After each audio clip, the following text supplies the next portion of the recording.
How to delete Uber account permanently. It's a very simple and a quick process, so let's jump into the video. First thing first, head over to your application Uber. Enter your login credential as in your email ID and the password, and then log into your specific account. Once you have been logged in, it will land you on this page. Now head over to account at the bottom right corner of the screen.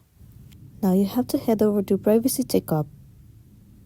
Now head over to privacy and data. Now head over to privacy center. Scroll all the way down and the option of deletion will be visible to you. You have to click on accept. Now the option of account deletion will be visible to you. Click on it. You will be landing on this page. So in this page you can see where it says when you delete your account, your Uber rider profile and Uber Eats profile will be immediately deactivated, which means that if you tap on continue, first of all your account will be deactivated, and after 30 days your account will be permanently deleted, and then you'll be good to go.